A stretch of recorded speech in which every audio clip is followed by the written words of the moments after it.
Selamat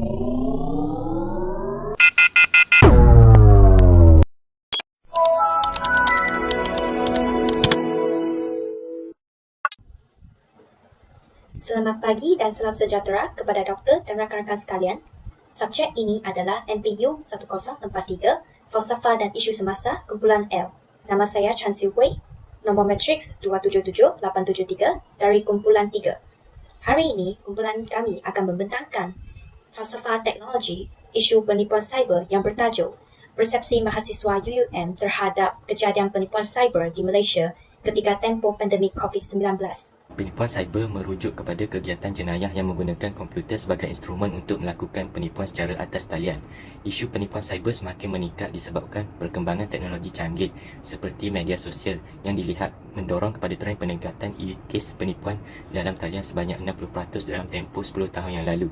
Isu penipuan cyber amat perlu dipentingkan supaya masyarakat berfikiran lebih bijak untuk mengelakkan diri daripada menjadi mangsa penipuan dalam talian. Oleh itu, kami memilih tajuk ini sebagai kajian agar dapat memberi maklumat yang bermanfaat mengenai isu penipuan cyber ini. Seterusnya ialah objektif kajian. Pertama, mengenal pasti persepsi mahasiswa UUM terhadap punca-punca kes jenayah penipuan cyber yang semakin meningkat di Malaysia ketika pandemik COVID-19. Kedua, menghuraikan persepsi mahasiswa UUM terhadap kesan peningkatan kes jenayah penipuan cyber di Malaysia ketika pandemik COVID-19. Ketiga, menyatakan langkah-langkah untuk menangani cabaran peningkatan kes jenayah penipuan cyber di Malaysia. Seterusnya ialah persoalan kajian. Pertama, apakah persepsi mahasiswa UUM terhadap punca peningkatan kes jenayah penipuan cyber di Malaysia ketika pandemik COVID-19? Kedua, apakah persepsi mahasiswa UUM terhadap kesan peningkatan jenayah penipuan cyber di Malaysia ketika pandemik COVID-19. Ketiga, bagaimanakah cara untuk mengendalikan bagi mengurangkan kes jenayah penipuan cyber ketika pandemik COVID-19. Akhir sekali ialah penyataan masalah. Pertama, masalah peningkatan kes penipuan jenayah cyber ketika pandemik COVID-19 yang semakin berleluasa. Kes penipuan jenayah cyber meningkat tinggi ketika PKP dilaksanakan, iaitu ketika berlakunya pandemik COVID-19. Pada masa itu, ramai orang terpaksa bekerja dari rumah dan membeli belah secara atas talian. Oleh kerana kebanyakan orang berada di dalam talian hari ini, penjenayah cyber akan cuba untuk mendapatkan wang melalui komplot atau skim penipuan. Kedua, kes jenayah penipuan cyber harus ditangani supaya keamanan rakyat Malaysia terjaga. Pihak yang bertanggungjawab haruslah berusaha untuk mencari penyelesaian untuk mengatasi masalah penipuan atas talian ini. Pelbagai pihak, khususnya pihak kerajaan, haruslah bertindak dengan lebih cekap untuk mengatasi kes penipuan cyber ini, seperti meningkatkan pengetahuan dan kemahiran pada agensi kerajaan untuk menjaga keselamatan rakyat. Baik, sekarang saya akan membentangkan bahagian punca-punca mengapa jenayah penipuan cyber berlaku di Malaysia. Baik, yang pertama kita lihat dari segi sikap tamak individu, yang kedua peningkatan penggunaan perkhidmatan perbankan online, yang ketiga dari segi kencanggihan internet, dan yang keempat adalah kekurangan kesedaran tentang penipuan cyber. Baik, kita lihat punca yang pertama iaitu sikap tamak individu, yang mana masyarakat kita ini seringkali mempunyai sikap tamak iaitu ingin memiliki kekayaan dan kemewahan dengan mudah dan cepat sehingga sanggup melakukan apa sahaja. Jadi kekelemahan inilah yang dimanfaatkan oleh pihak tidak bertanggungjawab iaitu penjenayah ataupun penipuan cyber itu dengan menawarkan kekayaan dan kemewahan seperti skim cepat kaya dan sebagainya, dan akhirnya mangsa dapat ditipu dengan sangat mudah. Yang kedua, kita lihat dari segi punca peningkatan penggunaan perkhidmatan perbankan online, yang mana di zaman kini transaksi perbankan online banyak dilakukan oleh berbagai lapisan masyarakat, tidak kira tua ataupun muda. Dan perkara ini juga dimanfaatkan oleh penjenayah iaitu dengan menggunakan pelbagai pendekatan ataupun teknik yang mana dapat menipu daya masyarakat kini. Yang mana antara taktik mereka adalah dengan membina sebuah laman web ataupun platform yang dapat meyakinkan masyarakat untuk melakukan transaksi ataupun pembelian di platform tersebut. Dan akhirnya duit itu terus disalurkan kepada akaun mereka dan akhirnya pengguna tidak mendapat sebarang apa-apa manfaat. Yang ketiga, iaitu dari segi punca kecanggihan internet tersebut, yang mana kecanggihan ini adalah merupakan sesuatu perkara yang sebenarnya baik untuk masyarakat kita ataupun pengguna. Namun begitu, kecanggihan ini juga mendorong ramai pengguna untuk berkongsi atau menyalahgunakan maklumat-maklumat dalam internet, dan maklumat yang disimpan di laman internet ianya terlalu mudah untuk diakses ataupun digodam oleh sang penjenayah, dan data-data tersebutlah yang digunakan oleh mereka untuk melakukan sebarang kegiatan mereka seperti melakukan transaksi secara haram ataupun mereka mengambil wang kita tanpa kita sedari. Dan yang terakhir sekali ataupun yang keempat, iaitu punca kurangnya kesedaran tentang penipuan cyber. Yang mana kita dapati bahawa ramai di antara pengguna internet yang terdiri daripada masyarakat kita sendiri, mereka kurang prihatin akan isu atau langkah pencegahan yang disarankan oleh Polis Diraja Malaysia. Dan kesannya, apabila mereka mengalami situasi tersebut, mereka tidak sedar yang mereka sebenarnya sedang ditipu. Dan apabila mereka menyedari perkara tersebut, mereka tidak tahu apakah langkah pencegahan yang sebenarnya mereka patut ambil dan apakah langkah yang mereka boleh ambil selepas mereka ditipu itu. Jadi akhirnya mereka mengalami kerugian yang begitu sahaja dan pencegahan tidak dapat diambil. Jadi sekian itu sahaja daripada saya untuk bahagian punca-punca. Saya serahkan kepada pembentang yang seterusnya. Kesan penipuan jenayah cyber semakin meningkat di kalangan rakyat Malaysia ketika pandemik COVID-19. Antara kesan yang pertama adalah kebocoran data peribadi. Dalam teknologi komunikasi dan maklumat, masyarakat kurang didedahkan menggunakan teknologi atas desakan trend atau tidak mahu dilabelkan ketinggalan zaman. Oleh demikian, pengguna sering alfa dalam mengikut arus globalisasi. Misalnya, apabila kemunculan laman sosial bertambah bak cendawan tumbuk selepas hujan, menyebabkan ramai berlumba-lumba menyertai laman sosial tanpa mengetahui risiko dan kesan sekiranya tidak prihatin dan penggunaannya. Ramai pengguna cuai dalam penggunaan laman sosial iaitu memaparkan butir-butir peribadi yang penting seperti nombor telefon, alamat, rumah dan sebagainya. Oleh demikian, individu yang tidak bertanggungjawab akan mencuri atau meniru identiti pengguna untuk keuntungan mereka ataupun menjatuhkan individu lain. Yang seterusnya adalah gangguan emosi.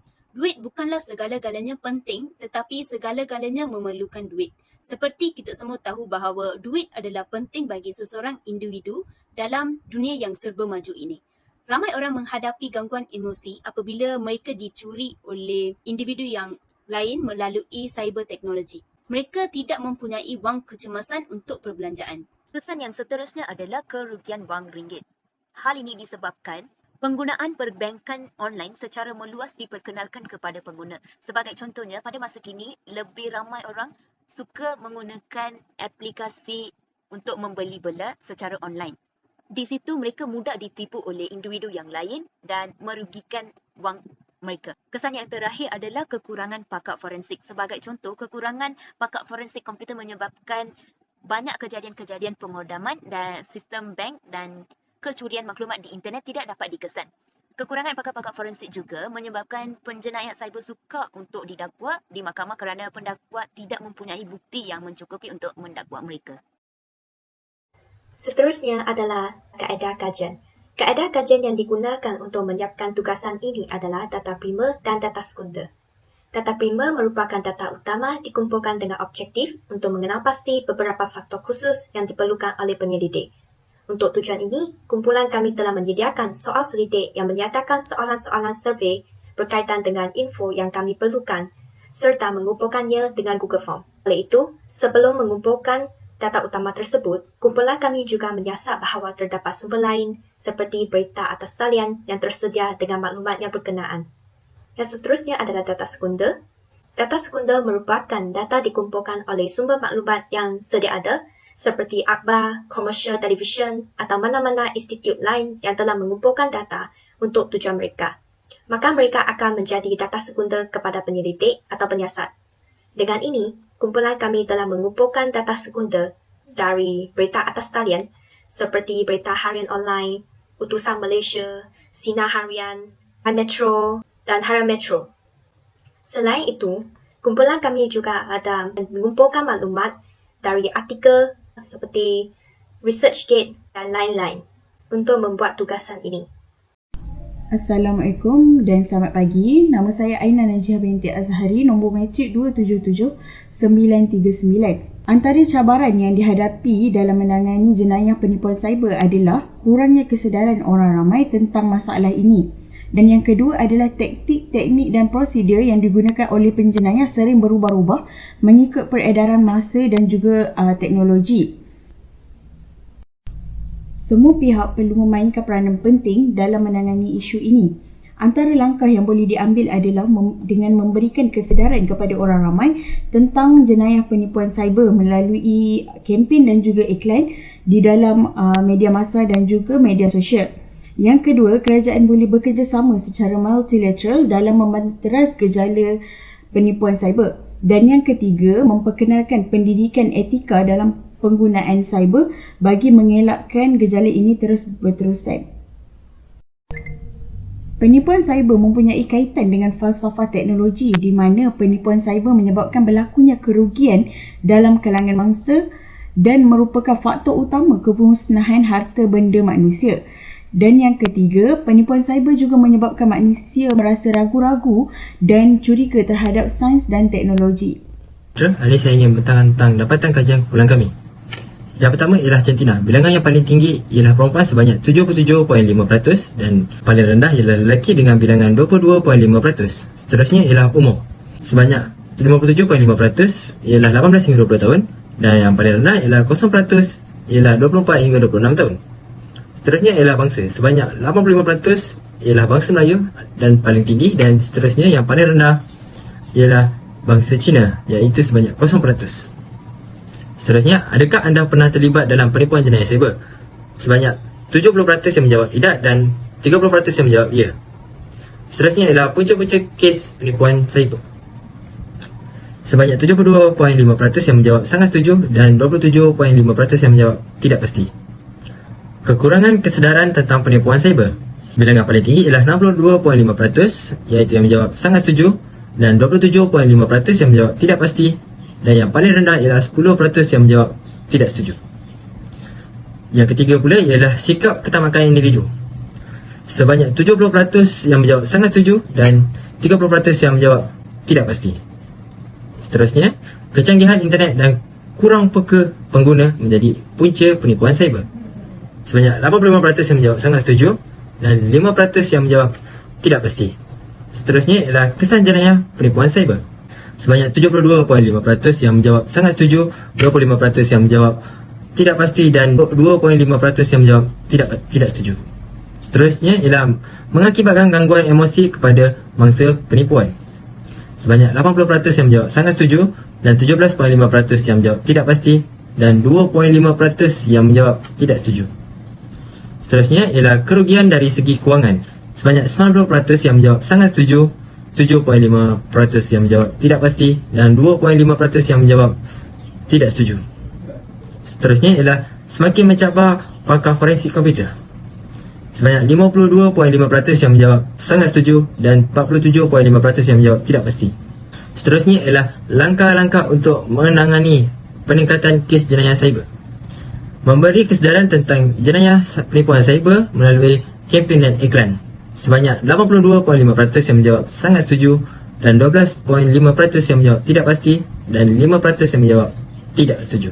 Kedua pula ialah bekerjasama secara multilateral dan memontras jenayah penipuan cyber. Sebanyak 92.5% yang menjawab sangat setuju, 7.5% yang menjawab tidak pasti. Yang ketiga pula, memperkenalkan pendidikan etika dalam penggunaan cyber. Sebanyak 85% yang menjawab sangat setuju dan 15% yang menjawab tidak pasti. Sekian daripada saya. Terima kasih. Assalamualaikum warahmatullahi wabarakatuh. Nama saya Muhammad Naim bin Cakni daripada kumpulan 3. Saya akan membentangkan bahagian yang terakhir iaitu kesimpulan.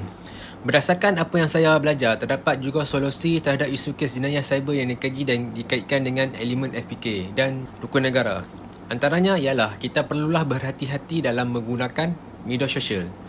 Selain itu, masyarakat perlulah diberikan kesedaran mengenai jenayah penipuan cyber. Dan pihak kerajaan hendaklah menguatkuasakan undang-undang. Seterusnya, kajian ini juga dapat berkongsi kebaikan dan keburukan yang dapat dikaitkan dengan jasmani, emosi, rohani dan intelektual iaitu JERI. Antara kebaikannya ialah menjaga emosi masyarakat supaya hidupnya tenteram, menjadikan masyarakat yang berilmu dan berpengetahuan dan dapat menguatkuasakan undang-undang yang sedia ada. Antara keburukan jenayah penipuan cyber kepada masyarakat pula ialah mengganggu emosi masyarakat, kebocoran maklumat peribadi dan masyarakat akan mengalami kerugian wang ringgit. Seterusnya, hasil dapatan kajian pula adalah untuk mengenal pasti punca-punca kes jenayah penipuan cyber dan mengenal pasti langkah-langkah untuk menangani peningkatan kes jenayah penipuan cyber. Okey, akhir sekali, ini adalah rujukan yang digunakan untuk membuat tugasan. Ini dan bagi menghasilkan infografik bagi kumpulan kami. Sekian, terima kasih.